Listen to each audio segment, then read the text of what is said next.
جی بسم اللہ الرحمن الرحیم ایاک نعبد و ایاک نستعین۔ میں آپ کی ٹیلی فون کالز کا بعد میں جواب دوں گا۔ سب سے پہلے میں اپنی قوم کے نوجوانوں سے کوئی 5 منٹ بات کرنا چاہتا ہوں۔ میں اس لیے اپنے نوجوانوں سے بات کرنا چاہتا ہوں کہ یہ جو اس وقت پاکستان ایک فیصلہ کن وقت پہ کھڑا ہے، اس میں آپ کے مستقبل کہ کس طرح کا پاکستان بنے گا، یہ اصل میں اس مستقبل کی جنگ ہے۔ اس میں آپ سب کو پتہ ہونا چاہیے کہ 2 راستوں پہ جا سکتا ہے ملک۔ جس طرح آپ جب نماز پڑھتے ہیں تو آپ اللہ سے صرف ایک ہی چیز مانگتے ہیں کہ اللہ ان کے راستے پہ لگا جن کو تو نے نعمتیں بخشی، ان کے راستے پہ نہیں جو اپنے تباہی کے راستے پہ نکل گئے۔ تو قوموں کی زندگیوں میں بھی قوم انسانوں کی قوم ہوتی ہے نا، انسانی قوم بناتے ہیں۔ تو قوموں کی زندگیوں میں بھی یہ فیصلہ کرنا پڑتا ہے کہ ہم نے ایک تباہی کے راستے پہ جانا ہے یا اس راستے پہ جانا ہے جو مشکل بھی ہوگا، جس میں ہر قسم کی آزمائشیں آئیں گی، لیکن وہ ہماری عظمت کا راستہ ہے۔ اور وہ ہمارے نبی صلی اللہ علیہ وسلم نے، میں لوگوں کو اس لیے مدینہ کی ریاست کی بات کرتا ہوں کیونکہ وہ اللہ نے ہمیں حکم اس لیے دیا کہ ان کے راستے پہ چلو، کیونکہ مدینہ کی ریاست ہمارے نبی صلی اللہ علیہ وسلم کا راستہ تھا ہماری بہتری کے لیے، کیونکہ وہ ایک دنیا میں ایک بہت بڑا انقلاب آیا تھا۔ میں نوجوانوں سے بات کر رہا ہوں، آپ ضرور سٹڈی کریں کہ یہ کیا ہوا تھا دنیا میں، تاریخ کا حصہ کہ 622 سے لے کے 632 میں ایک ایسا فکری انقلاب آیا تھا کہ وہ انسان جن کی حیثیت ہی کچھ نہیں تھی، وہ دنیا کی امامت کرنا شروع کر دیا۔ یہ ہسٹری ہے، یہ میتھولوجی نہیں ہے، یہ کوئی کہانیاں نہیں ہیں، یہ انسانی ہسٹری کا ایک چیپٹر ہے کہ 10 سالوں میں انہوں نے انسانوں کو بدل دیا تھا۔ صرف کوئی 12 سے 1400 لوگ مرے تھے اس پیریڈ میں، 10 سالوں میں۔ جنگوں میں 12 سے 1400 لوگوں سے زیادہ نہیں مرے، لیکن وہ فکری انقلاب تھا، انسان چینج ہو گئے۔ اور وہ کیوں، کیسے چینج ہوئے، وہ اگر آپ نبی صلی اللہ علیہ وسلم کی زندگی پڑھ لیں، ان کی سیرت پڑھ لیں، تو آپ کو سمجھ آئے گی کہ وہ لوگ چینج کیسے ہوئے۔ آج جو پاکستان کی پولیٹکس ہے، 25 سال پہلے میں نے جو شروع کی تھی، وہ آج ادھر پہنچ گئی ہے کہ آج ساری قوم نے اس فیصلہ کرنا ہے کہ ہم نے کدھر لے کے جانا ہے اپنے ملک کو، کیونکہ آپ کے ہاتھ میں ہے اور نوجوانوں آپ کے ہاتھ میں ہے۔ کیونکہ آپ نے، اگر آپ رائے حق پہ کھڑے ہوں گے جو اللہ کا حکم ہے، سیدھا راستہ رائے حق ہے۔ اگر آپ اچھائی کے ساتھ کھڑے ہوں گے، کیونکہ امر بالمعروف حکم ہے اللہ کا کہ اچھائی کے ساتھ کھڑے ہو، برائی کی خلاف کھڑے ہو، رائے حق پہ کھڑے ہو، جھوٹ کے خلاف کھڑے ہو، حکم ہے اللہ کا ہماری بہتری کے لیے۔ جب ایک معاشرہ یہ سچائی اور حق اور اچھائی کے ساتھ کھڑا ہوتا ہے تو وہ معاشرہ زندہ ہو جاتا ہے۔ جب وہ معاشرہ بیچ میں بیٹھ جاتا ہے کہ اچھا جی مجھے تو کچھ نہیں ہے، تو میری زندگی کو تو کوئی فرق نہیں پڑ رہا، وہ جب انیکٹیو ہو جاتا ہے، جب وہ کچھ کرتا نہیں ہے، اصل میں وہ برائی کے ساتھ کھڑا ہو جاتا ہے۔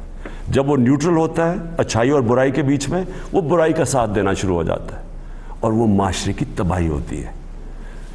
جس طرح میں بار بار مولانا رومی کو کوٹ کرتا ہوں، جب انہوں نے کہا کہ ایک قوم تب تباہ ہوتی ہے جب اچھے اور برے کی تمیز ختم کر دیتی ہے۔ وہ ختم کب کرتی ہے؟ کہ جب وہ نیوٹرل ہو جاتی ہے، فیصلہ ہی نہیں کرتی، جب دیکھ رہی ہے کہ ایک طرف ملک کے اوپر کتنی بڑی سازش ہے، اور ثابت ہو گیا سازش کہ بکروں کی طرح نیلامی ہو رہی ہے سیاستدانوں کی جو ملکی لیڈرشپ ہے، اور ان کو خریدا جا رہا ہے ایک گورنمنٹ کو گرانے کے لیے۔ باہر کی سازش، باہر سے سازش شروع ہوئی، یہاں میر جعفر اور میر صادق بیٹھے ہوئے ہیں سودا کرنے کے لیے اپنے ذاتی مفادات کے لیے، ان کے ساتھ مل کے اور گورنمنٹ گرائیں۔ تو آپ ساری قوم کے پاس، نوجوانوں آپ کے لیے خاص طور پہ، آپ کے پاس یہ نہیں کہ آپ چپ کر کے بیٹھے رہیں، آپ کو فیصلہ کرنا ہے، جو بھی آپ سمجھتے ہیں اچھائی کی طرح برائی کی طرح آپ کو فیصلہ کرنا ہے، لیکن آپ چپ کر کے اگر بیٹھیں گے آپ برائی کا ساتھ دیں گے۔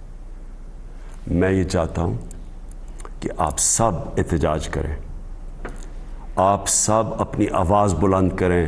یہ جو سازش ہو رہی ہے میرے لیے نہیں، اپنے مستقبل کے لیے۔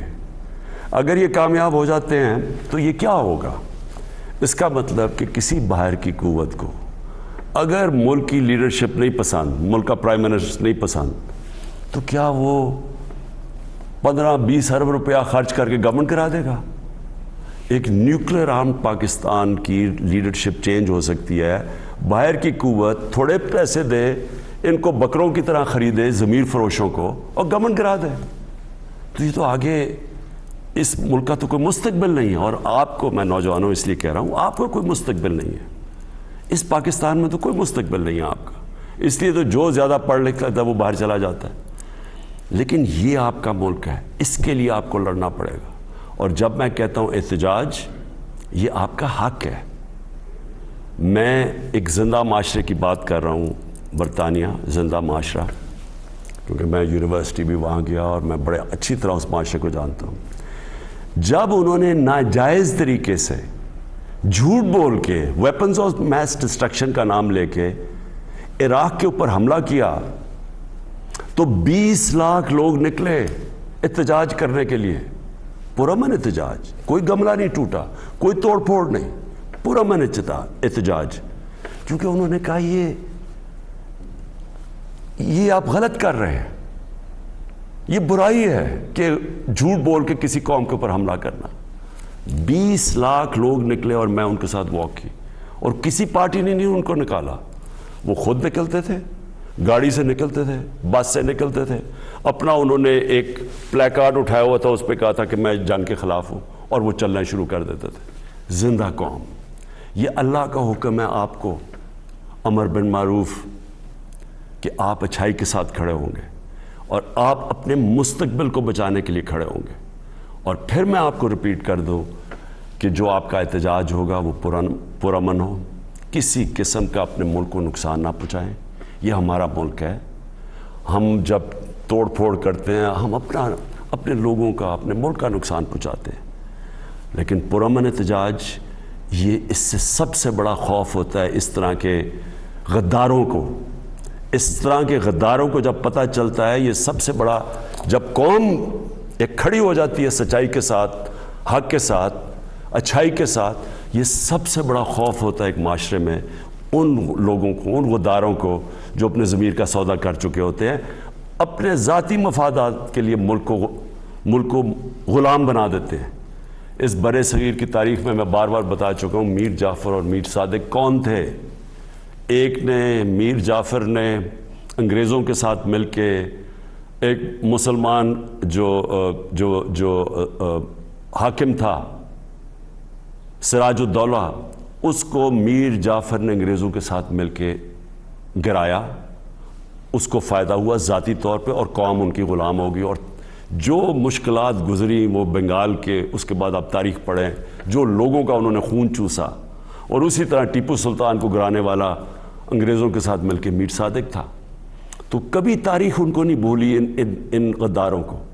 اور تاریخ، میں یہ چاہتا ہوں کہ تاریخ ان غداروں کو نہ بھولے۔ پاکستان کی تاریخ یہ سمجھتے ہیں کہ جی لوگ تھوڑی دیر میں بھول جائیں گے۔ آپ کی ذمہ داری ہے نوجوانوں، آپ نے ان کو بھولنے نہیں دینا کہ جس طرح کی انہوں نے بے شرمی سے غداری کی ہے اس قوم کے ساتھ، ثابت ہو گیا کہ یہ باہر سے پوری سازش تھی، یہ ثابت ہو گیا۔ ہمارے پاس نیشنل سیکیورٹی کمیٹی نے، کیبنٹ نے، سب نے وہ ڈاکیومنٹ دیکھ لیا ہے۔ پارلیمنٹ کی جو سیکیورٹی کمیٹی کی کمیٹی ہے، اس نے یہ دیکھ لیا ڈاکیومنٹ۔ یہ جو میں آپ کو کہہ رہا ہوں، یہ آفیشیل ڈاکیومنٹ ہے کہ عمران خان کو اگر آپ ہٹائیں گے تو امریکہ کے تعلقات آپ سے اچھے ہوں گے۔ اگر جیسے آپ عمران خان کو ہٹائیں گے، آپ کو معاف کر دیں گے۔ جو بھی آئے گا کوئی نہیں آئے گا۔ ان کے ساتھ سازش جن کے ساتھ ہوئی، پہلے سے ہی پتہ ہے کہ عمران خان ہٹے گا تو وہ شہباز شریف جو اچکن سروائی ہوئے وہ پہنچ جائے گا۔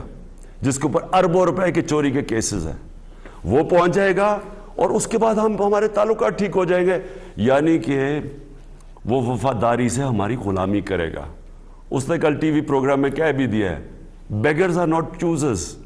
اس کا کیا مطلب ہے کہ جو غریب لوگ یا جو مانگنے والے ہوتے ہیں وہ غلام ہوتے ہیں. یعنی اس نے 22 کروڑ لوگوں کو غلام بنا کے رکھ دیا کہ پہلے سے تیار ہو گیا کہ ہم تو کیونکہ ہم بڑے غریب ہیں. تو اس سے کوئی پوچھے کہ یہ غربت آئی کیسے ہے؟ 30 سال سے تو آپ باریاں لے رہے ہیں، تو کس نے ملک کو غریب کیا ہے؟ اور کیونکہ ہم غریب ہیں تو ہم غلامی کریں. ان کا وہ ایک خواجہ آصف وہ سٹیٹمنٹ دیتا ہے کہ جی پاکستان لائف سپورٹ مشین پہ ہے، اس لیے ہمیں امریکہ کی غلامی کرنی پڑے گی. لائف سپورٹ مشین نے کس نے ڈالا ہے پاکستان کو؟ کون وہ حکومتیں جو 30 سال حکومت کر رہے تھے؟ یہی جو 3 اسٹوجز یہ مل کے 30 سال حکومت کر رہے تھے.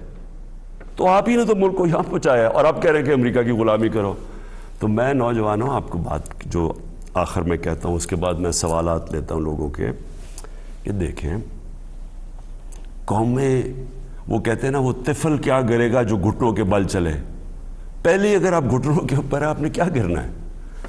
جو قوم کے اندر خودداری نہیں ہے، جس میں جس کی عزت نفس بڑی نہیں ہے، غیرت نہیں ہے، وہ قوم کبھی بھی اوپر نہیں جا سکتی. تو جب آپ نوجوانوں سے میں اس لیے کہہ رہا ہوں کہ آپ نے اس ملک کی غیرت کے ساتھ کھڑے ہونا ہے. آپ ایک جس طرح مولانا رومی نے کہا، اور میں یہ یاد رکھیں اس میں فلسفہ ہے پورا، کہ جب اللہ نے تمہیں پر دیے تو تم کیوں چونٹیوں کی طرح رینگ رہے ہو؟ اللہ نے آپ کو بڑی عظیم قوم بنایا ہے. پاکستانی جب میں اسکولوں میں تھا تو یہ سب سے تیزی سے اوپر جا رہا تھا ملک.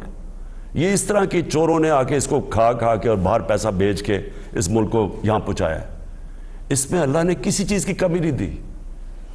تو جب آپ کو اللہ نے صلاحیتیں دی ہیں اتنی زیادہ، جدھر باہر جائیں بڑے بڑے عہدوں پہ آؤٹ اسٹینڈنگ پاکستانیز بیٹھے ہوئے ہیں جو جا کے ان کو جب ایک نظام ٹھیک ملتا ہے اٹھ جاتے ہیں. یہاں ایسے ایسے زبردست پوٹینشل ہمارا ہے. تو ہم کیوں چونٹیوں کی طرح رینگ رہے ہیں ان طرح کے لوگوں کی؟ جب ایک قوم کو اس طرح کے حکمران مل جائیں جن کا صرف مقصد ہو کہ اپنی چوری کرو، چوری کا پیسہ باہر بھجواؤ، باہر کا پیسہ پڑا ہو جن ملکوں کے اندر آپ کی کبھی جرت نہیں ہوگی کہ ادھر سے جو وہاں سے حکم آیا آپ نہ مانے، کیونکہ وہ آپ کا پیسہ ضبط کر لیں گے. جس طرح آج روسیوں کے پیسے اور ان کی پراپرٹی ضبط کی جا رہی ہیں، اس لیے ان کو بھی ڈر ہے. تو یہ ہمیشہ ان کی غلامی کریں گے اور ساری 22 کروڑ لوگوں کو آپ کے مستقبل کو غلام بنا دیں گے. تو میں چاہتا ہوں کہ آج اور کل میں آپ سب کا چاہتا ہوں کہ آپ احتجاج کریں. آپ اپنے ملک کی ایک آزاد خوددار پاکستان کے لیے، ایک آزاد خوددار پاکستان جس میں آپ کا مستقبل ہے، اس کے لیے میں سب کو چاہتا ہوں کہ پرامن آپ سب احتجاج کریں. جی